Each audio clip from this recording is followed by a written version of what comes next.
ये चीज़ ध्यान रखना।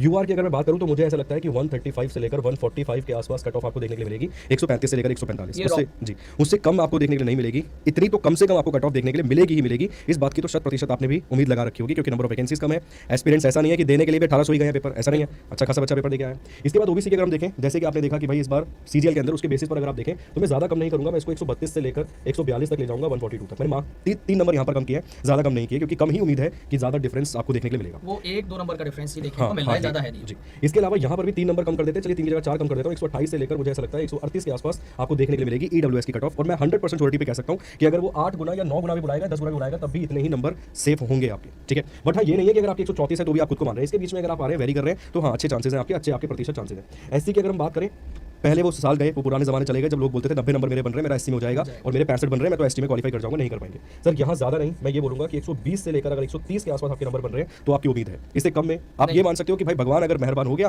तो चांसेस है, मगर एसएससी आजकल मेहरबान कम हो रहा है थोड़ा सा लोगों पे, इसलिए थोड़ी सी समस्या ज़्यादा है। और यहाँ पर अगर मैं कहूँ तो 115 से लेकर 125 वाला मैं कहूँगा एसटी के अंदर आपको सिक्योर दिख जाएगा, ठीक है। इसके अलावा अगर आप देखेंगे भाई दिख रहा है, ठीक। और अगर मैं आगे बात करता हूं यहाँ पे, तो एक्सपेक्टेड जो कट ऑफ बनेगी नॉर्मलाइजेशन के बाद, वो मेरे हिसाब से कुछ ऐसी हो सकती है। मेल कैंडिडेट्स के लिए यहाँ पे हमारे पास जो कट ऑफ होगी वो होगी यूआर से 137 के आसपास, ओबीसी से 133, ईडब्ल्यूएस से 134, एससी से 117 और एसटी से 109।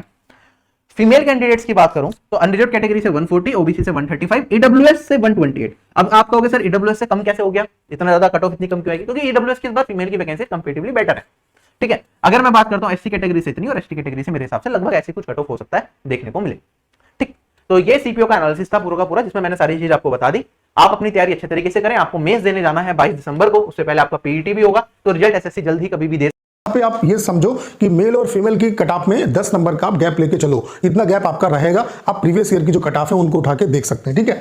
यूआर, ओबीसी और ईडब्ल्यूएस की अगर हम बात करें तो अगर आपका राय स्कोर 120 या उससे ऊपर बनना है, 120 वाले जो एस्पिरेंट हैं, हाँ यहाँ पे ये चीज आप जरूर देख लो कि अगर आपका मान लेते हैं हार्ड शिफ्ट, सबसे ज्यादा जो हार्ड शिफ्ट है उसमें एग्जाम था, तो थोड़ा सा आप यहाँ पे कम नंबर भी ले सकते हो, यानी कि 115 के आसपास भी अगर आपके नंबर है तब भी आप फिजिकल की प्रिपरेशन करो, ठीक है। ऑन एन एवरेज यानी कि मॉडरेट शिफ्ट को बेस लेके मैं आपको बता रहा हूं कि अगर आपका राय स्कोर यूआर, ओबीसी और ईडब्ल्यूएस कैटेगरी में 120 या उससे ऊपर है तो फिजिकल की प्रिपरेशन में आप लग जाओ, ठीक है। अगर एससी एसटी की बात करें तो 100 से ऊपर अगर आपका स्कोर बनना है तो फिजिकल की प्रिपरेशन में लग जाओ। ढेर सारे बच्चे फिजिकल को ही क्वालिफाई नहीं कर पाते। अगर हम फीमेल कैटेगरी की बात करें तो यूआर, ओबीसी और ईडब्ल्यूएस में अगर आपका राय स्कोर 130 या उससे ऊपर बनना है, यहां पर भी वही चीज अप्लाई होगी कि अगर आपका हार्ड शिफ्ट में एग्जाम है तो आप 5 नंबर का मतलब यहां पे गैप लेके चल सकते हो। 125 तक है तब भी कोई दिक्कत नहीं है।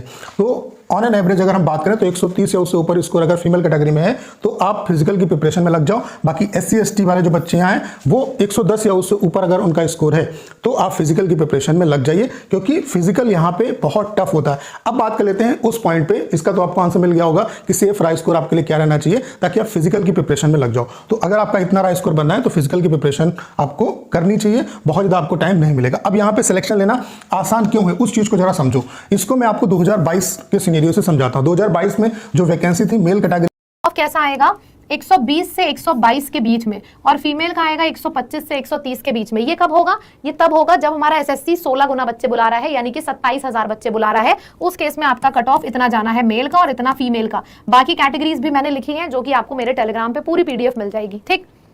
अब यार बात आती है कि अगर एसएससी ने 16 गुना नहीं बुलाए, अगर एसएससी ने 9 गुना या 10 गुना बच्चे ही बुला लिए, तब क्या होगा? तब आपका कट ऑफ बढ़ेगा, क्योंकि वैकेंसी बहुत कम है। तो कट ऑफ कितना होने के चांसेस हैं ये भी मैं आपको बता दे रही हूँ कि अगर एसएससी नॉर्मल 10 गुना भी बुला रहा है, 16,890 और 1700 फीमेल, अगर इतना भी हमारा एसएससी बुला रहा है तो इस केस में क्या होगा? इस केस में आपका कट ऑफ बढ़ेगा। क्यों बढ़ेगा? क्योंकि वैकेंसी कम है। तो कट ऑफ बढ़ के आपका मेल का 134 कट ऑफ जाएगा और फीमेल का कट ऑफ 140 जाएगा। अब बात यह आती है कि हमें प्रिपेयर करना चाहिए कि नहीं। ये सबसे बड़ा सवाल है कि हमें प्रिपेयर करना चाहिए कि नहीं। हमने ये देखा कि